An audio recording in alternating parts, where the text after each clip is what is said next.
So I think we should be good to go. Thanks everybody for joining today's SME Financial Empowerment Innovation Pitches event with Ethom Venture Partners. This is Pankaj Gupta from Ethom. We are a deep tech revenue scaler based in Singapore with approximately 100 portfolio startups from different parts of the world, stages, and sectors.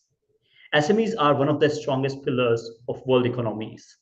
SMEs not only employ a pretty significant population of the world, but also greatly contribute to the world GDP growth. And that's why it's very important that we talk about innovations in the SME space. And when we talk about the SMEs in South Asia and Southeast Asia, it's even more important because the kind of development, the kind of innovation that SME startups or innovations are bringing to these developing nations is just crazy. We are excited to present two startups creating SME financial empowerment opportunities in developing nations. These startups are Kernel and Zero Circle from our last cohort, July 2023. However, before diving into these pitches and before you can learn about these startups, we would love to introduce our extremely diverse and interesting jury. May I start with Arjun for a brief introduction, please? Yeah, hi, good evening, everybody. I'm just going with the Indian time zone. So good evening, good morning, everybody. This is Arjun. I'm the founder and CEO of Eximpay. Eximpay is a B2B cross-border fintech focused on export-import, SMEs specifically, and we facilitated close to about $250 million of payments last year for SMEs who are focused mostly on commodities and manufactured trading. Prior to this, about 18 years of experience in being an operator in the India-China corridor as an exporter importer. And before that, I worked in companies like McAfee. I was a forex trader at some time, and before that, I worked in the subprime loan market. But all in all, 2012 is the last time I worked for a company. Since then, I've been in the startup space, either working and founding startups or working closely with startups and advisor/investor. That's a little bit about it. Thank you. Thanks you very much for the opportunity to be among this audience and pay back to the ecosystem where I belong 100% of my life today. Thank you. Appreciate that. Sanjay, would you like to go ahead, please? Sure. Hi. Thanks, Pankaj. Thanks for the opportunity to be a juror here today. I'm Sanjay Bhaskaran. I work with private equity and looking at different types of deals, much larger than early stage companies. However, I also have a personal portfolio. I invest in a number of early stage companies. Prior to this, I was CEO of a fintech called One Technologies, about 150 million revenue. Was also president of a B2C tax, do-it-yourself tax business. Was general manager at Amazon, ran and launched the Amazon Prime card, ran analytics at Visa for a number of years. And then prior to that, a decade plus in banking with HSBC and also some consulting with Deloitte. That's a little bit about my background. I also sit on the board of the Broad College of Business. I'm a mentor for AI and ML at Harvard's iLabs as well. So pleasure to be here and look forward to the session. Thank you, Sanjay. I appreciate your time today. And I know it's very early in Texas, so really it's all good, man. It's all good. It's all good. Dr. Rajiv, may I request you to do an intro, please? Sure, please. Ram, everyone. Dr. Rajiv, I'm the CEO and founder of Future Relevant Consulting. And last 7-8 years, been working as investor and evaluating multiple startups, facilitating them in their fundraise journey, as well as mentoring multiple startups. My personal investment portfolio is over 113 startups globally, plus 2,000 crores plus in Indian rupees that we have raised for multiple startups. Being in the leadership positions in multiple organizations like the APAC CEO for Software Group, Capco, TCS, Head of Asia Pacific for TCS, Cognizant, Infosys, and so on. Having worked and traveled across 157 countries so far, I try to bring in that experience to help the startups grow and their fundraise journey. And I really, really value the kind of effort that every founder puts into a startup. So I look forward to this very interesting session. Good wishes to everyone, and thank you very much, Pankaj and for inviting me for this. Thank you, Dr. Rajiv. Jean, please go ahead. Thank you for having me here today. As you can see from the maple leaf, I'm the Canadian in the room, but I'm very friendly with the US, and I've done a lot of work across APEC. My background is across financial services predominantly, but it's really on the intersection of identity and verifying who you are with anti-financial crime, including work with Manulife, which is a global insurer that has a lot of exposure in APEC. That brought me there for a few wonderful trips, and I've also done work on the global side at the Financial Action Task Force, writing guidance globally for the world on how to fight financial crime. The Financial Action Task Force is similar to the UN and OECD work. I've also done a lot of work for the APEC Business Council. Right now, I'm at Inclusive. We are an empowering organization that does identity tools as well as in both the customer due diligence, enhanced due diligence, but packs it all into digital wallets with verified credentials. So a lot of the great presentations today are going to be really exciting to see your interoperability on the global scale. And I thank you for letting me participate. This is going to be a fun session. Thank you, Jean. Kshitij. Hi everyone. So this is Kshitij. The director at Plutus Business Advisory. So we are a corporate finance consulting company for SMEs and startups. The areas that we serve are fundraising, mergers, acquisitions, SME IPO, transaction advisory, financial planning, valuation. We have also been working with several state governments in India in rolling out initiatives for the startup ecosystem. It could be accelerator program, fundraising bootcamp, investor connects. Besides that, I have my personal portfolio where I visited a couple of startups. So really looking forward to this event today. Thank you. Thanks a lot, Kshitij. Again, thanks to the jury for being part of the event. We will share a scoring sheet with you that you'll be able to fill in after the presentations. And I'm sure that we are going to have some interesting questions from the jury. Now, we will start with the presentations.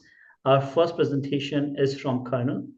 It's a US and India-based startup offering intuitive financial management tools for SMBs in South Asia. We have Georgie on the call, who is the CEO of Kernel.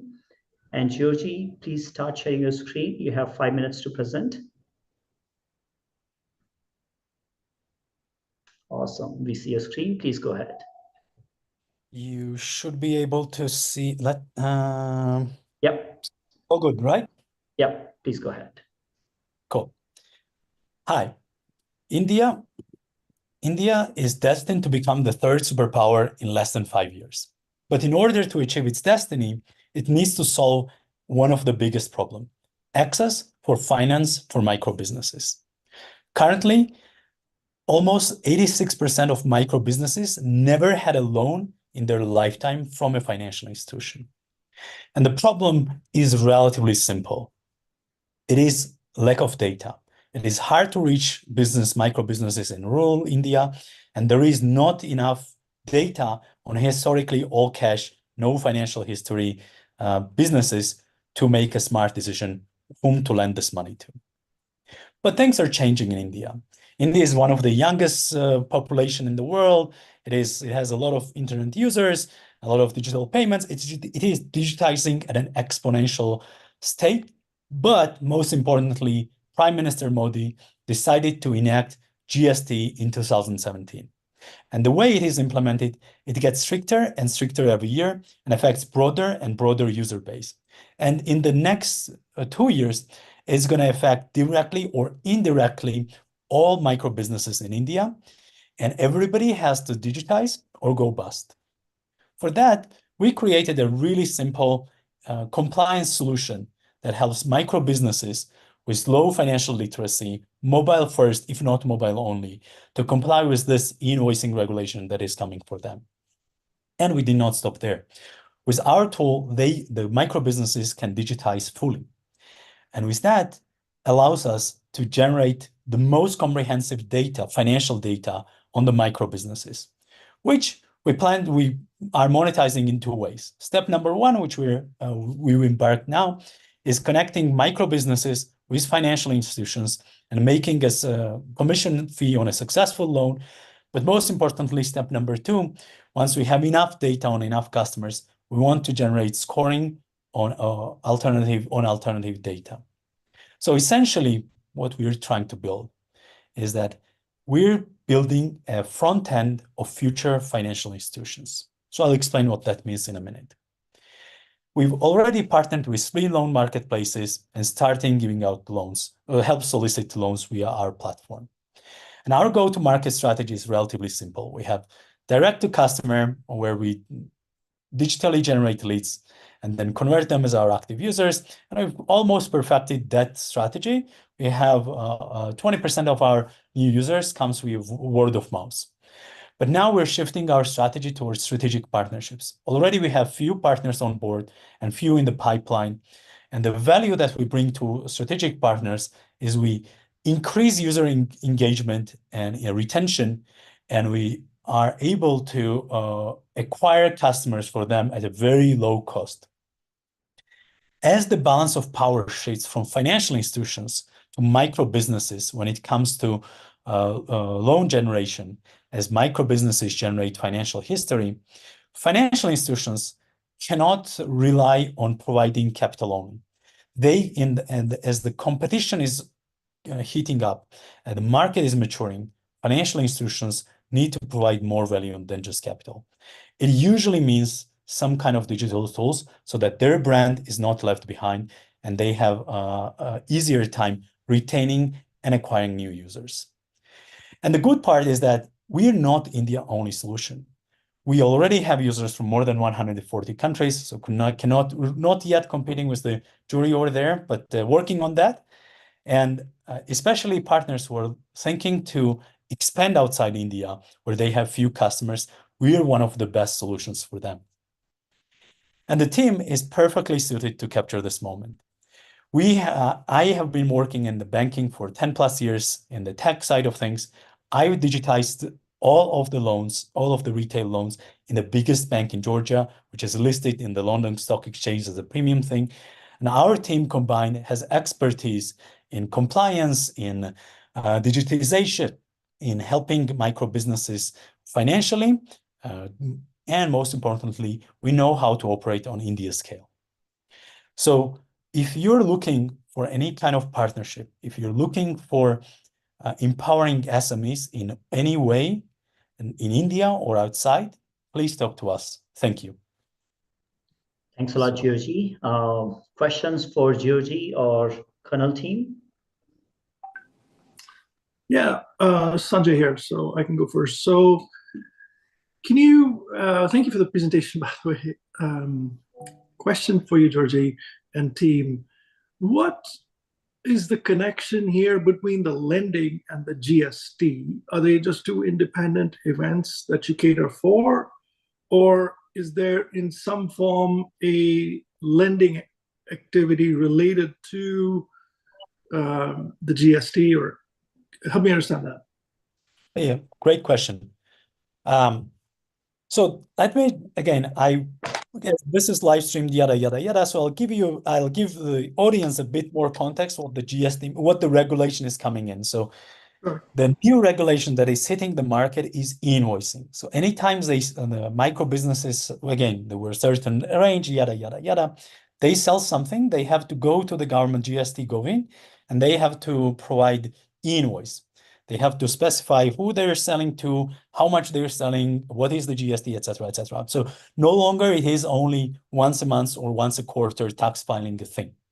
So having said that, this is crucial for the kernel thing, and the connection is very clear because micro businesses generally have a very scarcity mindset.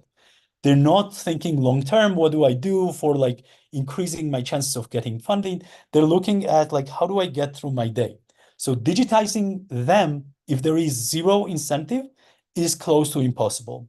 And the GST is a good kick to make almost everybody go digital. And then as they go digital, they require some kind of tools. And the tools that they require captures very comprehensive financial data. And so they need to, if they're using Kernel, we know exactly how many customers do they have, what is their gross profit margins, when do they expect to get paid, how much are they getting paid. So we generate the data that even banks do not have. And this is the information that I wished I had when I was working in the bank. And as we generate this data, we're capable of doing two things. As the users are using our platform, we know when they need the money. So we understand their context better than anybody else. And we can offer them loans, not only from one bank or one financial institution, but we can offer them, submit one application, and we'll give you offers from many financial institutions so they can pick and choose. And secondly, which is an important part for us a bit later on, is that as we generate this and we understand who is performing well, who is growing, who is doing what, then we can generate kind of scoring that we can sell to financial institutions so that they can make a smarter decision, especially as the risk appetites are going to increase. And this is a priority for the Indian government to increase access to finance. So people will have to rely on alternative data. Hope this helps a bit. If it was unclear, happy to clarify a bit more. Yeah, just one question, one follow-up question there. So small business sells something to a customer, large customer, some type. There is a invoice that gets generated. There's a payment that comes in. So the small business needs to pay the GST to the government only after the payment comes in or at the time of the transaction. Usually they report after payments come in so that they don't have to pay in advance. Got it. Okay. That's great. I have some other questions, but I'll wait for the others to go. Yeah, Arjun, please go ahead. Unmute yourself. Hi, Georgie. Kshitij here. Sorry. Arjun wanted to go first. Arjun, please go ahead. Yeah. One question. You mentioned about acquisition strategy being. I kind of agree to you that the CAC and the LTV and the ratios are pretty abysmal today. How have you solved that virality issue? How have you solved the acquisition which makes you better? And what is that CAC today? How have you brought it down? Okay, how have you brought down the CAC which has worked in your favor? A good question. I think it has multiple angles. Let me try to attack a few of them. And if there is anything left, I'm happy to follow up on that as well. We've been on Indian market for a year and a half, and we've been on other markets for some more time. And in many, many ways, again, I understand the Indian people think it is a bit different, and there is truth to that. But in many ways, micro businesses are generally behave the same way. So we were able to perfect the strategy in a way that our cost of customer acquisition is under. I think it is recorded and live, so it is.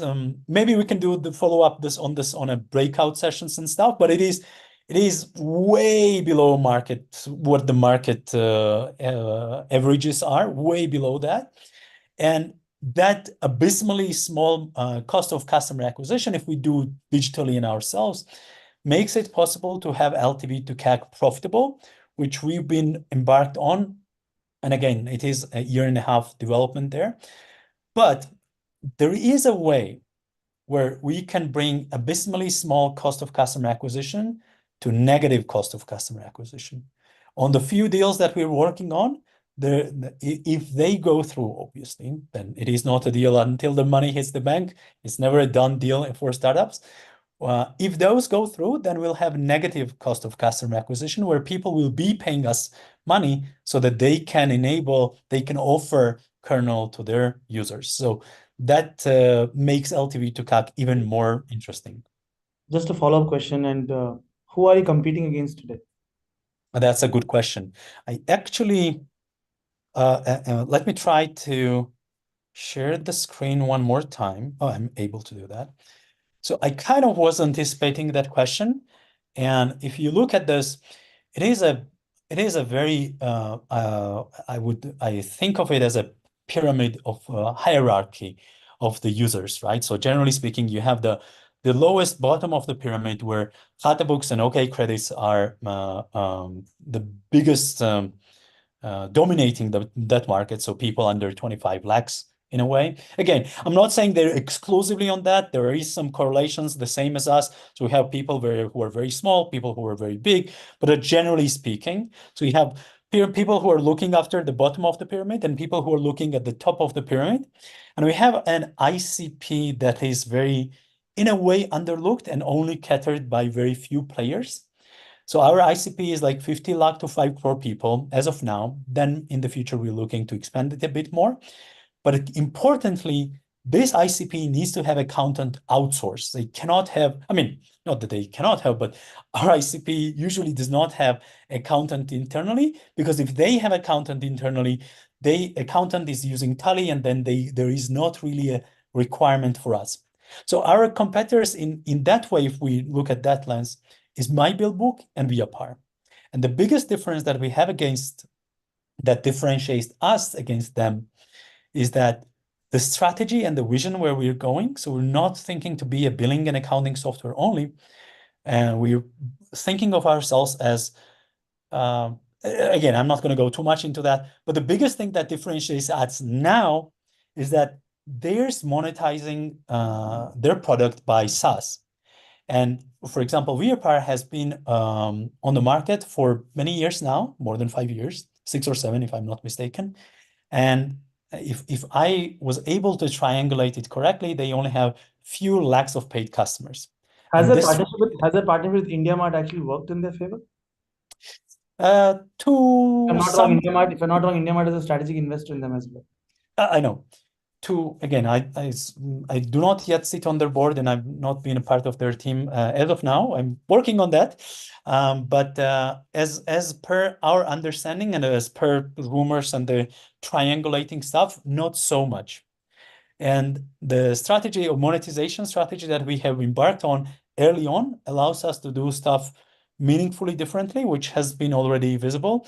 And 25% of our new users, so 20% comes via word of mouth, and 25% of the new users comes from our direct competitors or indirect competitors like local billing softwares. Again, are our direct competitors, but not really the stuff that we're too much worried about. All right. Thank you very much. Thank you. Let's take 2 more questions. I see Dr. Rajiv and Jean have raised their hands. Dr. Rajiv, please go ahead.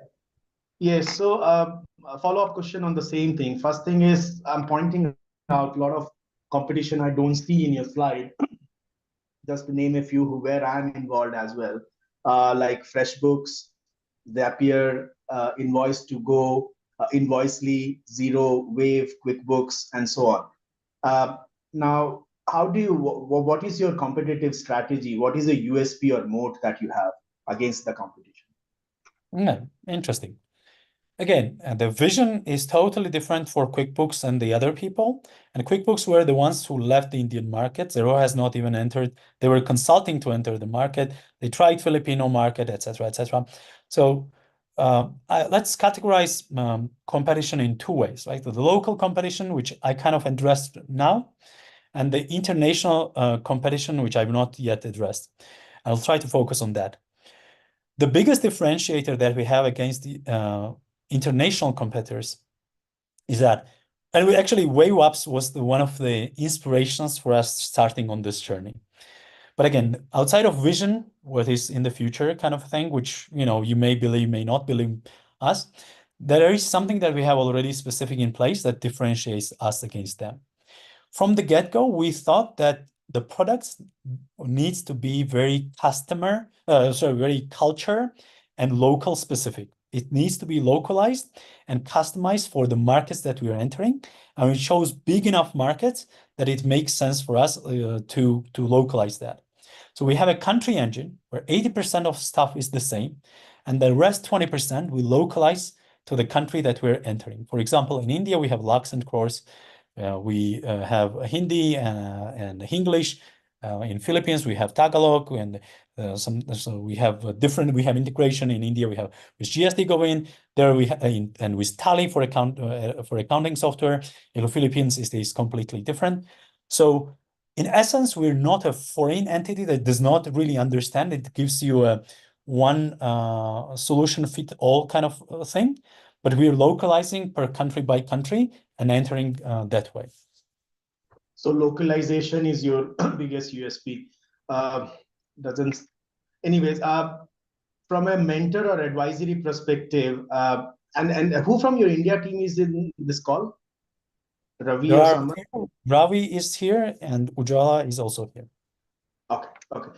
I have a few questions, but maybe we can take it as a follow-up from Pankaj, especially in terms of your mentors advisory, your fundraise history, projections, cool. and also in terms of the banking and other compliance or approvals in India that we have in place. Awesome. Okay. Thanks, Georgie. Okay, Nice let's take the last question from Jean, then we will move on to Zero Circle. Jean, please go ahead. Great, thank you very much. Great presentation. I was wondering if you could talk through about some of the next steps related to account aggregation and open banking, entering into the India market, as well as the banking side of the fence as some potential key account acquisition opportunities, to see if you've had some good good early traction with large banks that may want to offer your service for free as a way to provide added value to their small, medium enterprises, and instantly it'll grab that word of mouth instead of a subscription basis, having a one-stop billing opportunity, and then feeding that information into their compliance and due diligence. One of the hardest financial crime to fight is trade-based financing, trade-based management, and this would be massive if you plugged into anti-financial crime software as well. There's lots of integrations and tools there. So there's a few loaded questions there. I wanted to give you some free reign to talk about, especially the open banking, but also looking at the compliance tool set and how targeting a few banks can instantly explode your volume, and what your early traction is in that space. Thank you. That's a very good question. That is part of our strategy. As I mentioned, we're go-to-market strategy. So let me, I'll take a liberty of a few minutes to explain, well, maybe we don't have that much. So I'll answer your question directly, but I kind of would love to be able to provide a bit more context, maybe on the breakout sessions or something like that. So as of now, financial institutions are not the only ones that we're talking with. We are at the late stages, actually not only in India, in a few other countries, at the late stages of negotiating this. And obviously, if this goes through, as I said, we're going to have negative CAC. They're going to pay us a bunch of money, and they're going to be giving this tool for free to their users. So they're going to be positioned as cool, brand, digital savvy, so that they, and the financial institutions actually that fit this category is not the leaders of the markets, because they have either arrogance or the tools or the resources to do it on their own. They're not the very bottom of the pyramid who kind of don't really understand. They just want to do the stuff that they've been doing, but aspirational financial institutions. And there are quite a few number of them. And in India, we just started this strategy. It has been very few times that we've been embarking on this journey. But one of the hypotheses that we have is that instead of talking with financial institutions right away, and we did it 1 year ago, and actually there was a huge demand for this, the only downside or the only catch was that they wanted us to be bigger, had a bit bigger user base, so that we demonstrated there is a product market fit in terms of the product and all those kind of things. So we're again embarking on this. There is definitely a requirement for them from that segment. But the downside of financial institutions is that they take, again, I'm not offending anyone. I've been working there. I know this myself. So they take too much time because they have to go through the compliance and the procurement and all the Game of Thrones kind of things. But on the other side of the spectrum are potential, so payment aggregators are the ones that are extremely, it could be a good fit. And there has been a few acquisitions in India with the type of softwares that are like us. There are other kind of people who are in the big distributors, like a national distributors or something, and they have their own kirana stores or whatever, electronic shops or whatever stores. But the problem they have is that they have their own order management and a lot of platforms. But the problem they have is they do not have a direct visibility or live visibility, how their inventory is performing on a day-to-day basis. And for that, they are developing AI solutions where they have field of sales taking pictures of the stores and analyzing the stuff. And seems like we've hit a chord on few of them where we can provide a solution that gives them instant visibility into how their inventory is performing.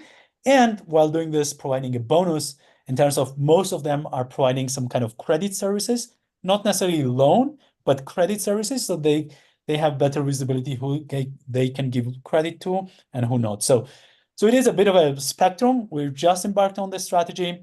Again, we've already have some inbound leads, but it takes a bit of a time, so can't really share that we have done something. I do not have yet signed contracts as of now, but seems promising. Thanks a lot, So, George. Pankaj, before we roll on, just a couple of thoughts, not really questions here. Yeah, so, please. So if you do a follow-up session, the couple of things that I'd like to see, that can help, at least give you some feedback and help further would be first, the revenue model. It'd be good to see a full revenue model.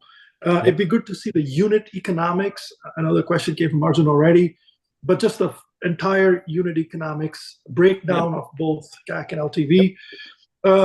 How different is the experience, the user experience compared to your competitors? Is there anything differentiated there? Time, savings, this, that, and the other.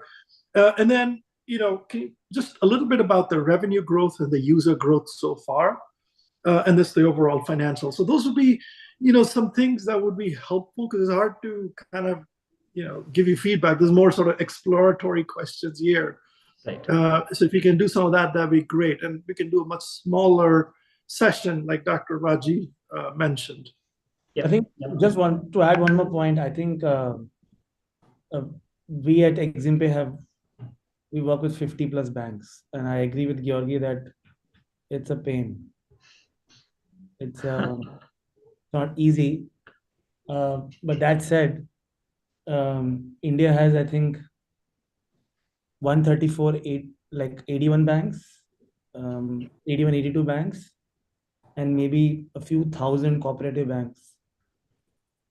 I don't even know the count of the cooperative banks. So I think the approach of being a TSP, a technology service provider to these cooperative banks who are clueless about even the basic things could be a better strategy of GTM or as you call it as a negative CAC, which Sanjay, many of the competitors like Khata Book or OK Credit didn't take up as an approach, maybe because they raised $100 million and they had to show ways to deploy that capital to convince him. In fact, I'm friends with many of these guys because they're all from Bangalore and they've burned through 80% of the money.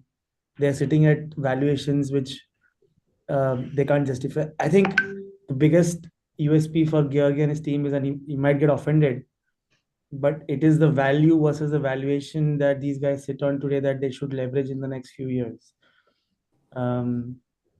Because many are sitting at a valuation which their value will not justify in the next 10 years that they create. You have an OK Credit which has got a valuation of $450 million. I mean, you have to really kind of get to somewhere to justify that valuation. Or a Khata Book which might be sitting at 600 million valuation. I see Georgie and Bekar smiling because I would say that anyone starting up today in the fintech has to learn from their predecessors' mistakes. Yep. Because let's be fair, founders are tempted. So I don't blame guys who raise a lot of money. If tomorrow someone writes Georgi a check of 100 million, he'll also take it. But I'm just saying now is not the time, and probably that's the best for us as founders. So I think you need to play to your strengths of creating value versus valuation, and also tapping the B2B2C market, which could be really potentially game changing for you guys. Just my 2 cents. Arjun, I love this conversation because I can see the passion when you guys are talking about what should be the go-to-market strategy and things of that nature. But we'll have to move on to the next presentation, and then we can have a breakout session where we can have a more detailed conversation. I'll just clarify one quick thing, please. If I'm not mistaken. Just to give a broad comment to everybody, as this is recorded and live streamed to everyone, we just condense the stuff that is easily shareable and very public and all those things. So just take this with that in mind. So not that we don't understand the unit economics and stuff, which is like we cannot share everything, like we cannot do the investor update live.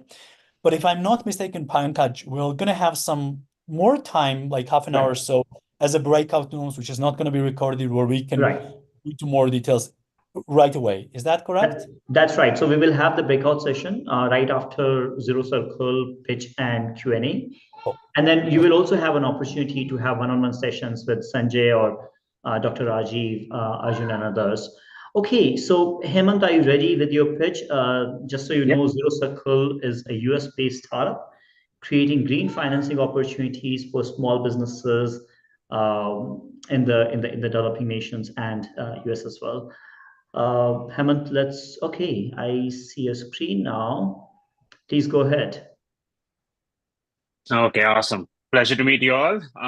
Yeah, my name is Hemant Seri. I'm the founder of Zero Circle. My background is a little bit in product and technology. I've been in the technology world for 25 years, worked in consulting in banks for about 7-8 years.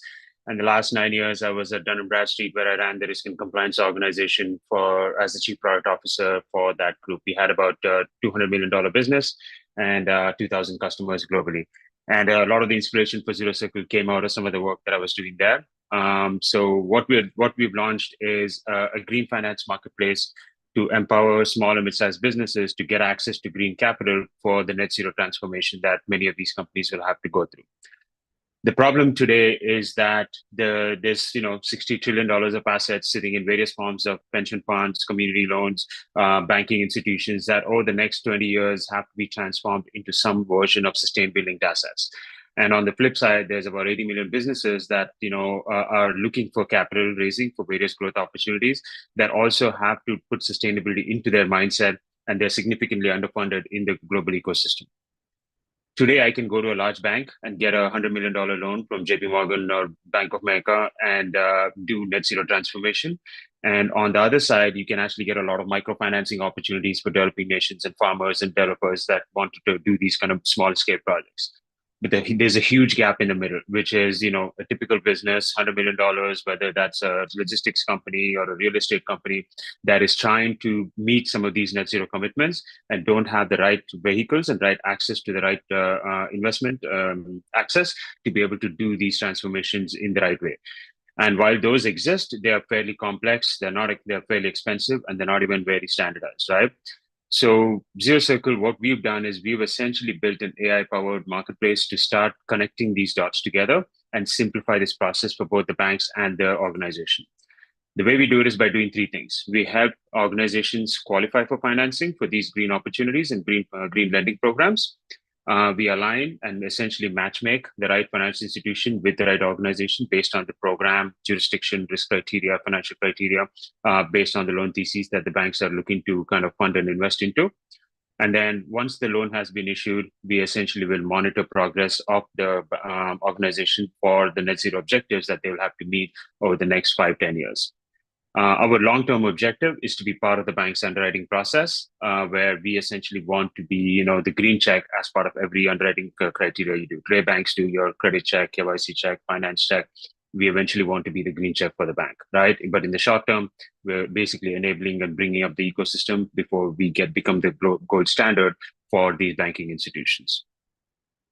The market opportunity for this is significant. If you've been following some of the news, the COP28 that happened in Dubai last month, 50% of the conversation was around sustainable financing. So there's billions of dollars being at least allocated to be able to tap into some of these opportunities, but nobody's really talking about how to deploy this capital and how to essentially manage this capital for the organizations and track and manage progress over time.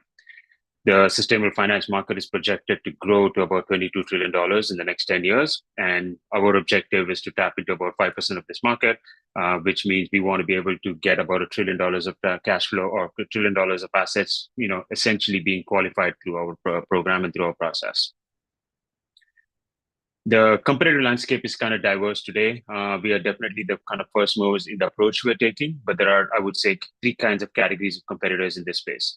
There are existing banks, existing ratings agencies that currently do this for large projects and large initiatives, large green programs. They eventually could scale down to the SMB segment if they can kind of, get the right DNA in their company. It's not really meant, they're not really doing it today, but eventually they could potentially be one of our competitors. There's a ton of smaller and mid-sized banks. I think Arjun mentioned that, which kind of resonated with me very well, is where we are targeting, is we're really targeting the tier 2 and tier 3 banks. So there are certain, smaller institutions that are doing this today, but they're doing it in a very one-off and ad hoc basis with their customer segments and their direct outreach. And then there are, marketplaces that exist, but they're focused on crowdfunding opportunities where, they bring on a project, but then they look at, individual investors like you and I to be able to finance these projects. What we are trying to do is be more of an assessment platform to connect the banks and the organizations and essentially do this at scale as quickly and as fast as we can. We have the platform live for the SMBs where they can start to build up their qualification program. And we are in the process of launching of the marketplace to connect the banks and the organizations together. Our traction has been significant since we started this. We built a proprietary assessment framework and model to take the organization through our 3-stage process before they get access to a financial institution. So we essentially do a lot of the baseline assessment, sustain the assessment based on the project or program that they're looking to get qualified for. And then we do an impact performance, which is essentially our version of a matchmaking tool to connect the bank with the right organization. And we built a pipeline and the sales model to essentially take an organization at every stage of this life cycle. The objective here is to basically provide the right carrot at the end of this journey for the organization to get through this process. I think somebody mentioned it, like, the organizations are busy. This is not their day job. They don't need to they don't need to do this. But if you provide the right incentive and the right carrot, they have a motivation to get through this program. And and for us is to simplify this process across the board. And then on the other side of this equation is the banking institution. So today we have about 25 partners in the US that we are actively bringing deal flow to. And we are opening up certain partnership channels to get access to about 4,000 banks, essentially the tier 2 and the tier 3 community banks and regional banks, that essentially we can start to scale this platform fairly nationally in the short term. Our business model is pretty straightforward. We are looking to work with the banks on a transaction basis based on a percentage of the loan size. And we're squarely sitting in the middle of that loan value, which is about $50,000 to $10 to $15 million. And for the SMBs, it's a subscription fee to join the platform, go through the application process, and more importantly, track progress over time between $500 to $5,000, depending on the size of the company and the size of the loan that they're looking for. Our initial focus is the logistics and the real estate industry, but we've been getting a lot of interest in various other industries as well, and we're looking to figure out how we can prioritize where we want to focus our attention on in the short term. We have a very strong team. Kind of gave a little bit of my background already. My partners, Ambi and Doug, are entrepreneurs on their own right. Ambi managed the Zoho partnership platform for about 8 years, grew it to a $100 million business.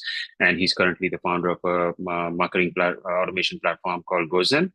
And Doug, as an entrepreneur, has had several startup exits in his past career. And we have a very strong team across enterprise, direct outreach, as well as enterprise sales to be able to kind of effectively take this to market and scale this as quickly as we can.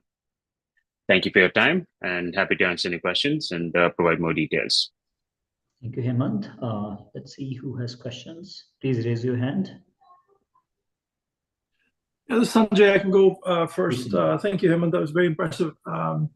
So can you talk to us a little bit about, like you mentioned 2 or 3 different things. One is there's an AI assessment. The second is a marketplace. And then third is the underwriting part of it for banks. Can you talk a little bit about what role would Zero Circle play in each of these? Yeah.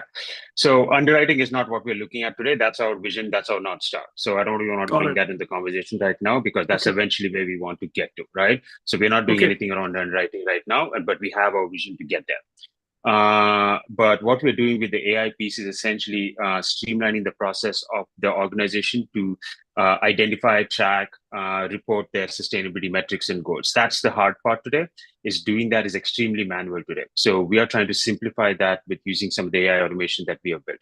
And more importantly, the marketplace essentially is, powered by that report. So once you build up your sustainability assessment and profile for both your company as a whole, as well as the project and the loan program that you're trying to, apply for, then we essentially, open up the marketplace for you to get access to the right banking institution. So that's kind of the way that we are looking at this as a, in the near, relatively short term, it really becomes a source of deal flow for the banks. That's what we've observed and what we've seen as patterns with the banks we're talking to, is they struggle with deal flow. And what we are trying to do is basically bring them a source of very high quality deal flow focused on the net zero transition. Got it.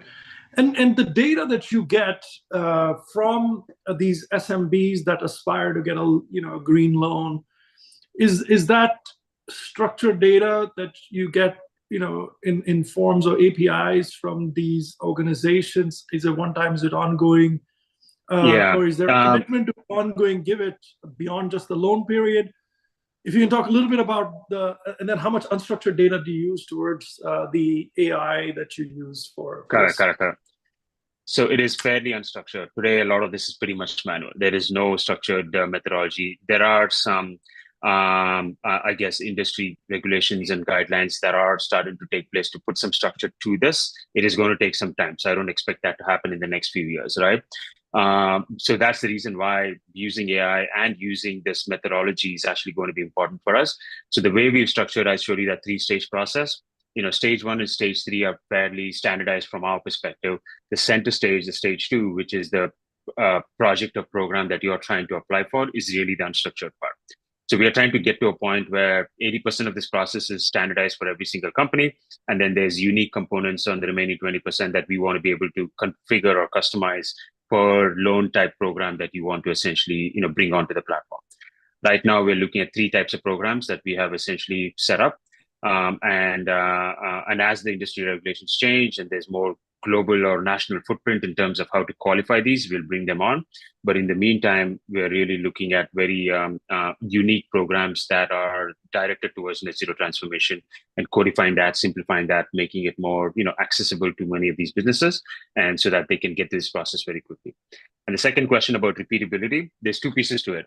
What we've observed with some of the pilots we're running is it's usually not a once and done effort, because they usually want a loan to cover something for the next 6 months based on something they're actively doing, and then they want to apply again in another 6 months to do a second program or secondary offering based on growth opportunity that they're looking at. So there's going to be a continuous revenue assessment expectation for these businesses as they grow into bigger companies that they need to do. In addition to that, for some of the loan programs, there is a tracking element of identifying and meeting certain milestones. So the simplest one I can give you is net zero commitment. So many of these programs say, I want to reduce my emissions by 30% or 40% in the next 5 years. Banks have no way to track that today outside of just sending out an email. So we essentially are trying to put that into a platform and use that as a way for the organization to continuously provide that reporting on behalf of the bank through our platform. Thank you. Thank you. Dr. Rajiv, please go ahead. Sure. See, as for the last one as well, we'll discuss at length the revenue. Yes. History, the projections and all against the competition. And the major competitions I feel for kind of work would be the likes Sustainalytics, CDP, True Cost, IFC, GRI, Yes. CDC Group, and so on, right? So what is your moat against those players?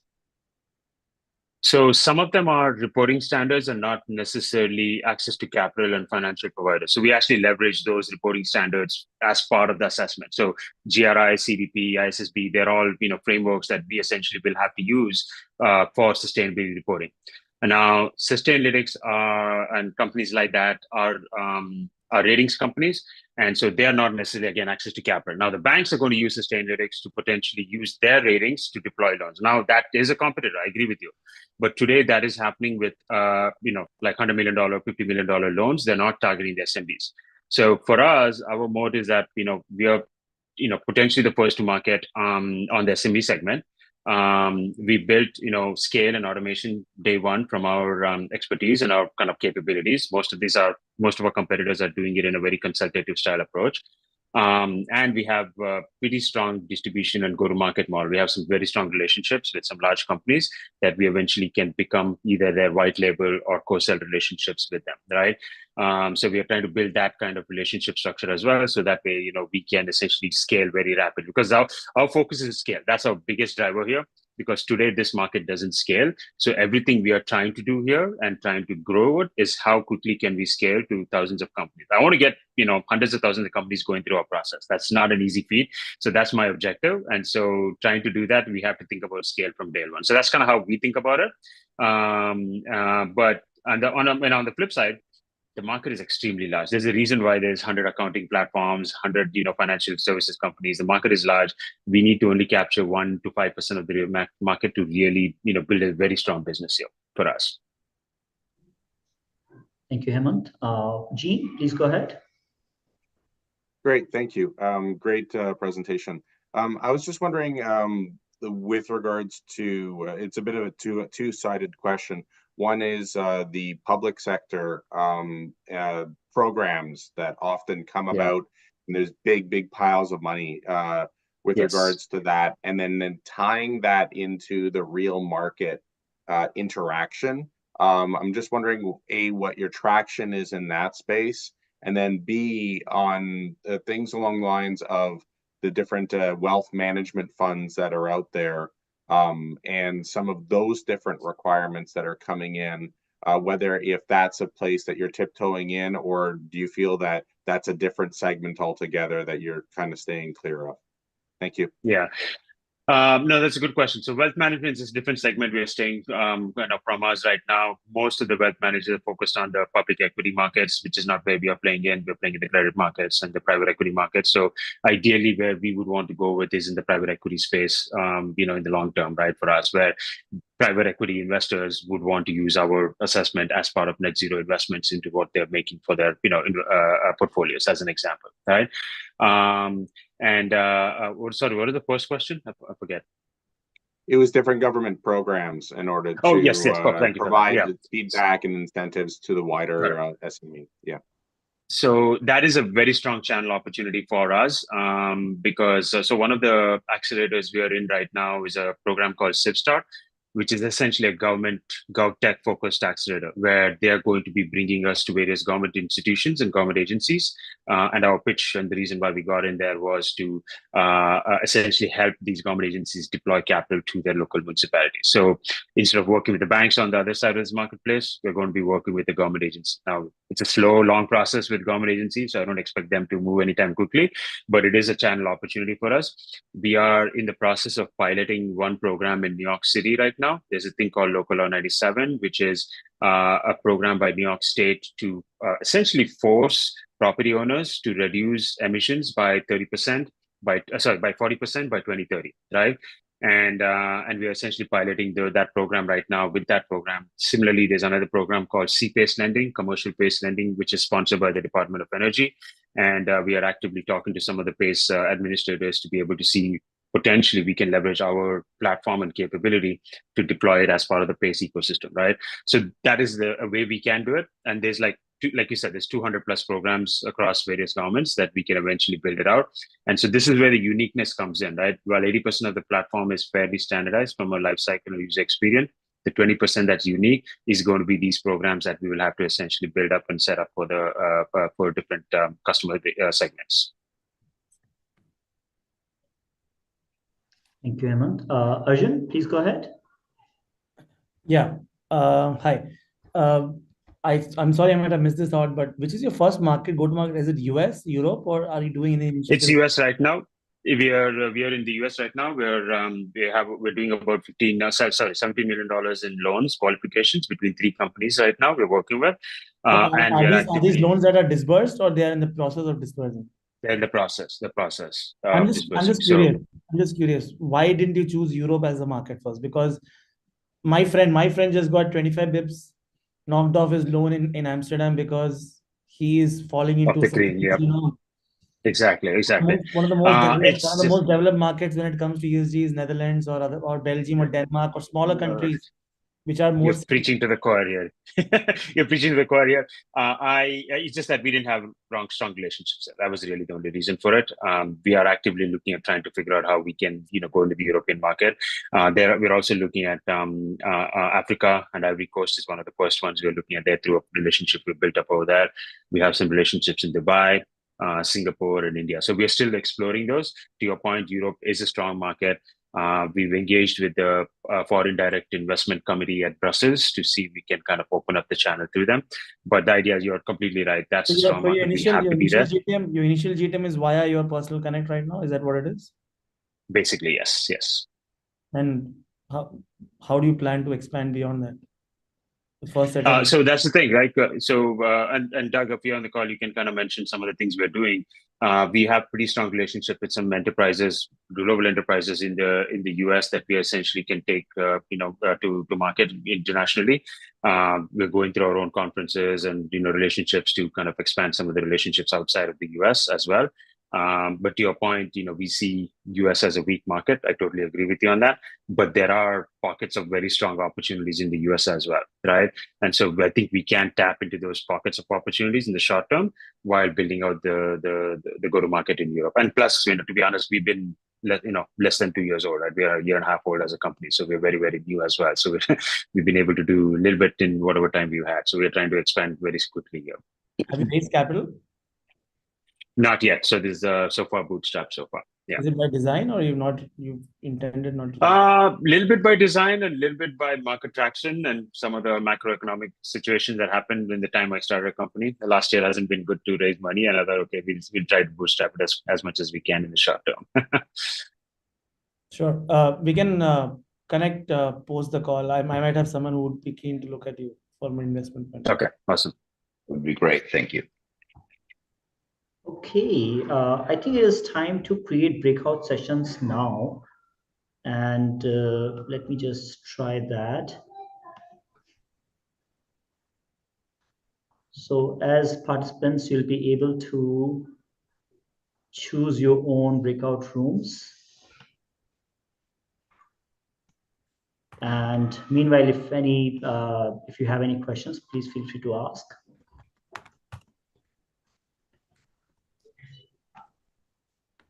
Okay, I think I have opened all the rooms. And I think you should be able to join.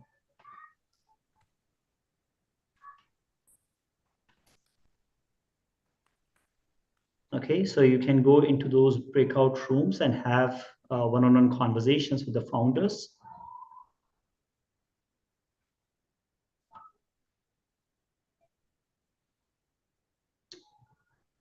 Arjun, Doug, Dr. Rajiv, Georgie, you want to go in your kernel room? Yeah. Ravi, probably you also want to get into the kernel breakout session. Pankaj, thank you very much for the opportunity, but I have another meeting at 6 o'clock. So no worries. Shared my email and I think we can do another. I've shared my email and session. WhatsApp. Yeah. Please feel free to connect with me, and whatever small ways I can help, happy to help. Thank you. Really appreciate that, Arjun. Really appreciate. If I can steal your words, Arjun, exactly the same thing. But I'll be happy to assist and support in whatever ways. Drop me an email, and I actually love to connect with both the founders and take it forward. Thank you very much. Best wishes and Ram. Appreciate your time. Absolutely, pleasure. Yeah. Thank you very much, guys. Best wishes. Thank you, Rajiv. Thank you, Arjun. We'll connect you with the founders separately. Thank you.